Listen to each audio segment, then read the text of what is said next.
నమస్తే సార్. ఇది teacher ID కొత్త వాళ్ళను అంటే సీఎఫ్ఎం సైడ్ లేని వాళ్ళను ఎట్లా యాడ్ చేసుకోవాలని చాలా మంది అడుగుతున్నారు. దానికోసం ముందుగా సిఎస్ యొక్క టీచర్ ఐడి నెంబర్తో ఈ నా వెబ్సైట్లో లాగిన్ అవ్వాలి. లాగిన్ అయిన తర్వాత స్టాఫ్ లిస్టింగ్ స్టాఫ్ మేనేజ్మెంట్లో లిస్టింగ్ స్టాఫ్ అని ఉంటుంది. ఇక్కడికి వెళ్ళాలా, ఇక్కడ యాడ్ ఇన్విజిలేటర్ అని ఉంటుంది. అక్కడ క్లిక్ చేయండి. ఇక్కడ సిఎఫ్ఎంఎస్ ఐడి నెంబర్ అని ఎంటర్ చేయండి అని అడుగుతుంది. ఇక్కడ మీరు ఏం చేస్తారంటే వారి యొక్క ఆధార్ లింక్ మొబైల్ నెంబర్ని ఇక్కడ ఎంటర్ చేయండి. ఇక్కడ ఎంటర్ చేసినాక వెరిఫై అని కొడితే వాళ్ళ డీటెయిల్స్ లేవని చూపిస్తుంది. అప్పుడు క్రియేట్ ఇన్విజిలేటర్ అని కొట్టండి. కొట్టిన తర్వాత మీకు ఇక్కడ నెంబర్ ఓపెన్ అయిపోతుంది. ఇట్లా ఫామ్ ఓపెన్ అవుతుంది. వాళ్ళ పేరు అంతా డీటెయిల్గా ఫిల్అప్ చేయండి. వారి యొక్క పేరు ఇక్కడ ఎంటర్ చేయాలా, మేల్ ఫీమేల్, తర్వాత డేట్ ఆఫ్ బర్త్ ఒకటి, ఒక పర్మనెంట్ కాంటాక్ట్ అవుట్ సోర్సింగ్ అనేది ఒకటి ఆప్షన్.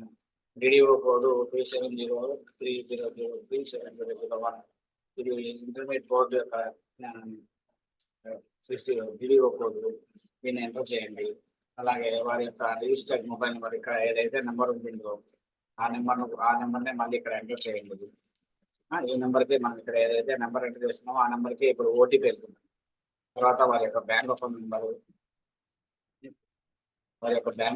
కూడా ఇక్కడ ఎంటర్ చేయాలి. తర్వాత ఐఎఫ్ఎస్సి కోడ్ కూడా ఎంటర్ చేయాలి. ఐఎఫ్ఎస్సి కోడ్ కూడా ఎంటర్ చేసేసి ఇక్కడ 24 ఉంటుంది. సపోజ్ మీది ఏదో ఒక టైప్ జోన్ అనుకోండి. మీ యొక్క జోన్ పేరు ఇక్కడ టైప్ చేయండి. మీ డిస్ట్రిక్ట్ లో ఉన్న జోన్ ను టైప్ చేయాలి. ఇక్కడ సపోజ్ జమ్మలమడుగులో మీ సెంటర్, మీది ఈ యొక్క సెంటర్ ఏదైతే ఉందో ఆ సెంటర్ యొక్క జోన్ అంటే ఆ ఏరియా పేరు టైప్ చేయాలి. తర్వాత ఇక్కడ ఏ కాలేజ్ అయితే ఆ కాలేజ్ పేరు సెలెక్ట్ చేసుకుంటుంది. ఇప్పుడు ఒక అడ్రస్ ఇక్కడ డీటెయిల్స్ అక్కడ అడ్రస్ పెట్టి ఇక్కడ సేవ్ అని కొడతాను. సక్సెస్ఫుల్ గా సేవ్ అని అయిపోతుంది. సేవ్ అయిపోతాను. మీరు ఇక్కడ ఏదైతే ఐడి నెంబర్గా మీరు ఇప్పుడు ఇక్కడ ఏదైతే మొబైల్ నెంబర్ ఎంటర్ చేసినారో దాన్నే మీ యొక్క సిఎఫ్ఎంఎస్ ఐడి నెంబర్గా మొబైల్ యాప్ ఉంటుంది కదా, మొబైల్ యాప్లో వెళ్ళి ఫస్ట్ టైం రిజిస్ట్రేషన్ అనే ఒక ఆప్షన్ ఉంటుంది. అక్కడికి వెళ్ళి మీరు ఇక్కడ ఎంటర్ చేసిన మొబైల్ నెంబర్ అక్కడ కొడితే మీరు కింద ఎంటర్ చేసిన మొబైల్ నెంబర్కి ఓటీపీ వెళ్తారు.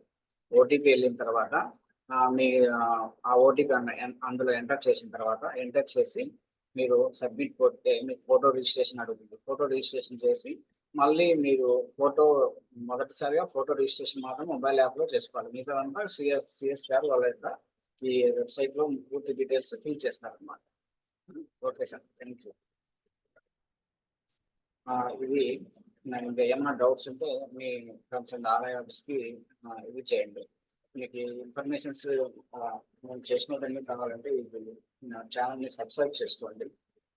చేసుకుంటే మీకు ఏదైనా అప్డేట్స్ ఏదైనా ఇన్ఫర్మేషన్ వస్తే వెంటనే మీకు వస్తూ ఉంటాయి. దయచేసి థ్యాంక్ యూ సార్.